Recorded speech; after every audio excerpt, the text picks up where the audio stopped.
Everyone, this is the second video in the series, and in this video we learn how to identify growth sectors.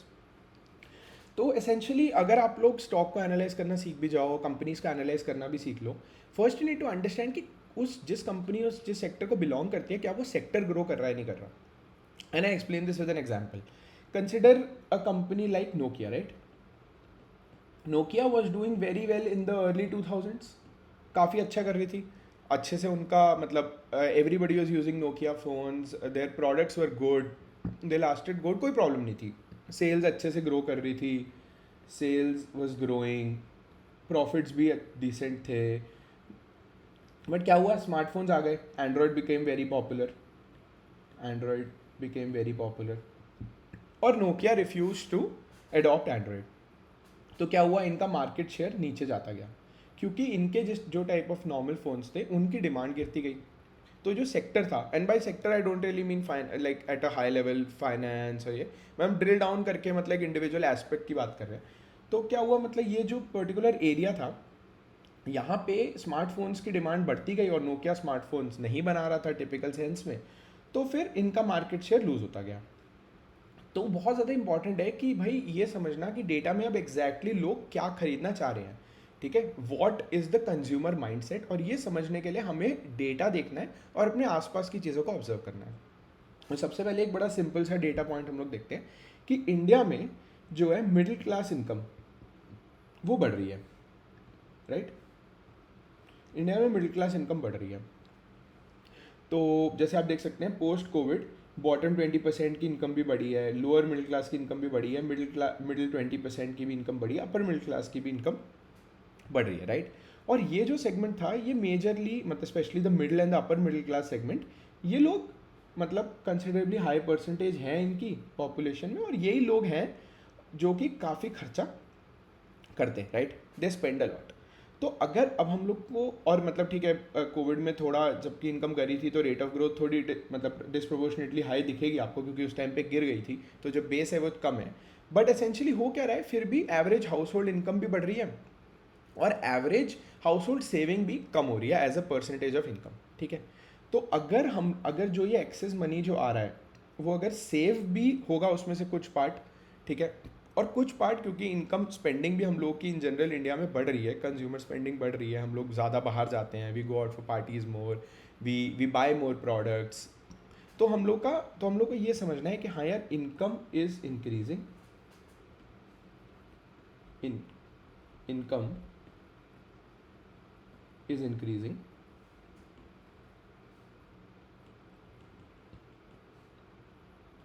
Income is increasing, और इसमें से ज़्यादा percentage spending भी बढ़ रही है. ठीक है, this is a general data point जो इंडिया में एट दिस पॉइंट तो सही चल रहा है. तो अब हम लोग ये देख सकते हैं कि यार ये पैसा कहाँ पे डिप्लॉय हो रहा है और कौन से सेक्टर्स हैं जिनमें ग्रोथ हो रही है. और सिर्फ ये नहीं, we need to also understand government initiatives, country क्या कर रही है. Let's try to explain this. I'll try to explain this with an example, ठीक है, without over complicating thing. Aviation sector को कंसिडर करते हैं.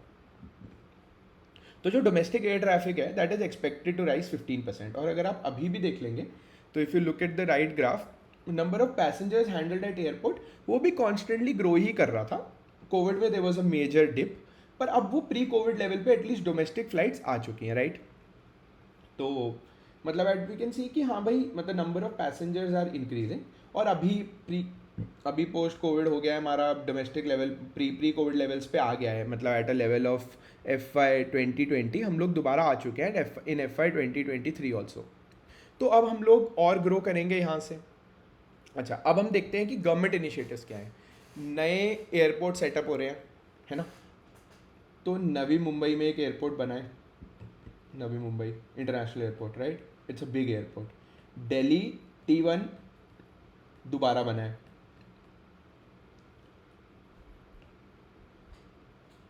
नोएडा में एक और इंटरनेशनल एयरपोर्ट बन रहा है, इंटरनेशनल एयरपोर्ट, राइट. और बैंगलोर में भी अभी एक नया टर्मिनल बना है. तो एसेंशियली इंडिया एज अ मतलब थ्रू एटलीस्ट हमारी जो गवर्नमेंट जो चीज़ें कर रही है, तो वो तो हम नए एयरपोर्ट सेटअप कर रहे हैं. और नए एयरपोर्ट्स क्यों सेटअप हो रहे हैं? क्योंकि हमें पता है कि यार एयर ट्रैफिक बढ़ता जा रहा है, नंबर ऑफ पैसेंजर्स बढ़ते जा रहे हैं, तो उसको उसको हैंडल करने के लिए हमें नए एयरपोर्ट चाहिए होंगे, और हम लोग कैपेसिटी बढ़ा रहे हैं। अब जब ये कैपेसिटी बढ़ेगी तो क्या होगा? तो लोग ज़्यादा से ज़्यादा, मतलब लोग ज़्यादा फ्लाइट्स ले पाएंगे क्योंकि ज़्यादा फ्लाइट्स रन होंगी। और जब जो भी ये कैपेसिटी इंक्रीज होगी, इसमें जो बेनिफिट होगा एविएशन के मेजर प्लेयर्स को ही मिलेगा। एंड लकीली एविएशन में नंबर ऑफ प्लेयर्स भी काफ़ी लिमिटेड है, और उनमें से कुछ पर्टिकुलर होंगे जिनका मार्केट शेयर बहुत ज़्यादा है। For example, and disclaimer, this not an investment advice, but Indigo has a very high market share, approximately 60%। तो अगर नया एयरपोर्ट्स बनेंगे और इनके पास ऑलरेडी 60% मार्केट शेयर है, तो ये और फ्लाइट्स रन करेंगे and they already have a good customer base, तो इनको बेनिफिट होगा ही होगा। अच्छा, अब now when you look at this kind of data, it doesn't mean that you need to go and invest in IndiGo. It's not a bad idea also if you do your due diligence, you feel the company is doing well. But इसके बाद ना you can think one level deep.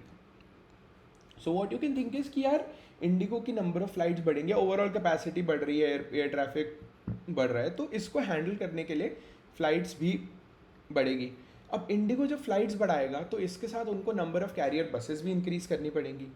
तो अब तुम अगर आप देखोगे कि इसको जो है मेजरली कौन, मतलब इनकी बसेस कौन बनाता है, कौन मैन्युफैक्चर करता है, तो अशोक लेलैंड एक कंपनी है। Again this not an investment advice. Ashok Leyland एक कंपनी है जो इनकी बसेस बनाता है। एंड इफ अशोक लेलैंड इनकी बसेस बना रहा है, जब ये लोग ज़्यादा फ्लाइट्स रन करेंगे और मतलब नए टर्मिनल्स भी बन रहे हैं, तो यहाँ पे भी इन्हें भी नंबर ऑफ बसेस भी इंक्रीज होंगी। तो अशोक लेलैंड को डिसेंटली प्रॉफिट हो सकता है इससे, क्योंकि वो सारे के सारे इंडिगो की buses as far as I know Ashok Leyland ही बनाता है। बट तो यू कैन, तो this is essentially a framework. तो पहले आप देखो ये सेक्टर बढ़ रहा है। अब अगर ये सेक्टर इंक्रीज हो रहा है, सेक्टर बढ़ रहा है, अब आप सेक्टर में देखो कि यार ये जो चीज़ें हैं, मतलब ये जो कंपनीज हैं, ये कंपनीज भी ग्रो करेंगी। अब कंपनीज को, जब कंपनीज ग्रो करेंगी तो उनके जो वो जो मतलब इनकी सर्विसेज को रन करने के लिए जो एसेंशियल चीज़ें हैं, जैसे in the case of Indigo it's buses right, वो भी उन्हें और चाहिए होंगी। तो वो जो बना रहा है वो भी, and then you can keep thinking, मतलब आगे आगे लेवल में you can dig down and try to understand कि कहाँ पे ग्रोथ आएगी with growth in sector, because they are directly connected, right. ठीक है, तो this is one framework through which you can try to understand कि कहाँ पे ग्रोथ आ सकती है। उसके बाद इसके अंदर कंपनीज पिक करना, that's a separate discussion, and we'll definitely do that in future videos. But right now this video is all about understanding sectors और उनका ग्रोथ पोटेंशियल आइडेंटिफाई करना।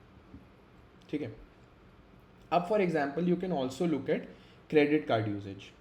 Number of credit card constantly on a rise है। 2023 सितंबर तक का ये data है, 82.4 million credit card से 94.7 million credit cards हो गए हैं। ट्रांजैक्शंस भी आप देख सकते हैं ग्रो कर रही है ना। उसके बाद प्रोजेक्टेड ग्रोथ भी काफ़ी अच्छी है। इसमें जो टॉप 2 प्लेयर्स हैं वो HDFC बैंक है और SBI कार्ड है। ठीक है, इनका काफ़ी डिसेंट मार्केट शेयर है। अब number of credit card usages जो है दैट इज़ ऑल्सो इंक्रीजिंग। तो अब आप इसमें से ये देख सकते हैं कि हाँ यार, जब क्रेडिट कार्ड बढ़ेंगे तो उसके बाद लोगों के ट्रांजैक्शंस बढ़ेंगे, और हर ट्रांजैक्शन पे बैंक्स को फ़ी मिलती है, तो उससे उनके भी पैसे बढ़ेंगे। तो जो मतलब then you can start to identify banks जो कि may be they are just entering credit card business, उनके प्रोडक्ट्स अच्छे हैं, कस्टमर सर्विस अच्छी है, and then you can try to understand कि हाँ यार, ये कंपनीज क्योंकि क्रेडिट कार्ड यूजेज कॉन्स्टेंटली बढ़ रही है, तो फिर हमें यहाँ पे भी ग्रोथ मिलेगी। So this is one example.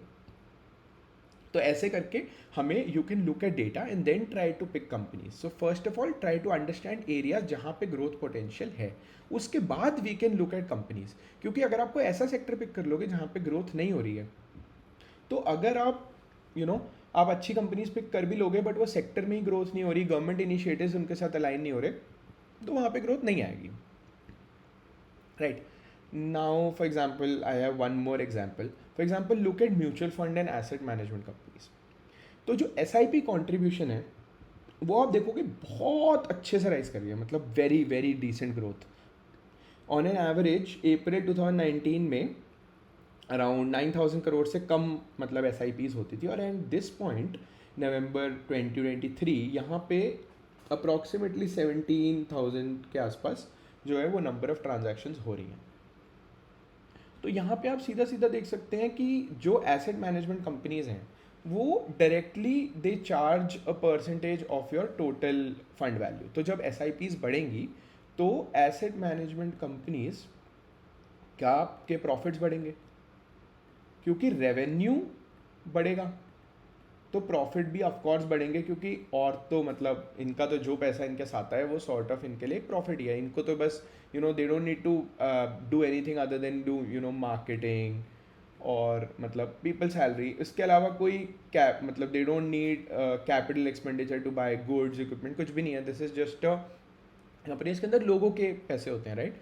मतलब and when the number of S I Ps increase, they don't have to spend more on anything, right? मतलब the fund, let's say if they still have 10 fund offerings, तो उन्हें 10 fund manager ही चाहिए होंगे। मतलब या मतलब अगर एक में मल्टीपल लोग भी काम कर रहे हैं तो इसमें अगर number of S I Ps बढ़ भी गई तो भी कुछ नहीं होगा, right? That is nothing will change, right? So yeah so this is another area जहाँ पे ग्रोथ आएगी। Now you can start analyzing कि यार good A M Cs, good asset management companies आप पिक कर सकते हैं जहाँ पे जिनकी फंड ऑफरिंग्स अच्छी हैं, जिनका मतलब कंसिस्टेंटली ट्रैक रिकॉर्ड अच्छा है। Because when you would go and try to invest in a company, you would essentially और मतलब basically do an S I P in a company, तो आप do S I P with an A M C company, तो आप यही देखोगे कि यार उसने पास्ट में उस फंड ने कितने रिटर्न्स दिए हैं। तो जो एसेट मैनेजमेंट कंपनीज हैं जिनका पास्ट ट्रैक रिकॉर्ड अच्छा है, वो कंपनीज में ज़्यादा एस आई पीज़ होंगी। जिन जो भी नए यूज़र्स आएंगे वो उन्हीं कंपनीज में ज़्यादा एस आई पीज़ करेंगे, उन्हीं कंपनीज के साथ ज़्यादा एस आई पीज़ करेंगे। तो यहाँ पे आपको ग्रोथ दिखेगी। Another very interesting point that I iterated on before, that when जब आप कोई भी सेक्टर में ग्रोथ देख रहे हैं तो try to think 2-3 levels deep कि हाँ यार ये सेक्टर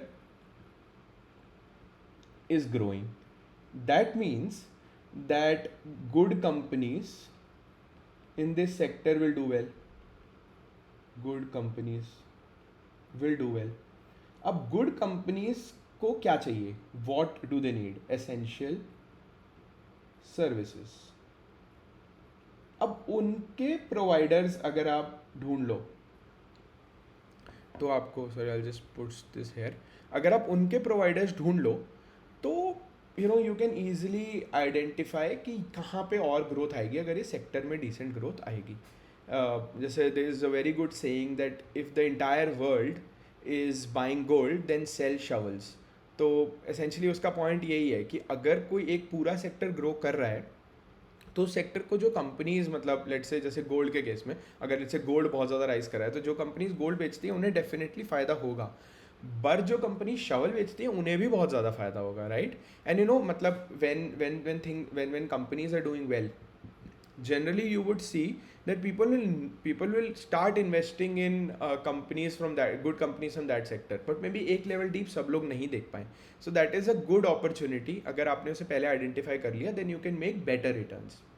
जैसे for example you can look at Nvidia, right? Nvidia has done much better than other companies like Microsoft is doing a lot of AI stuff। OpenAI में उनका मतलब they have invested a good amount in OpenAI, पर Microsoft बहुत crazy नहीं बढ़ा है, but Nvidia has done very well।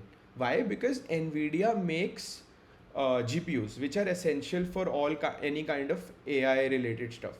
तो और वो वहाँ पे उसमें मार्केट लीडर्स हैं।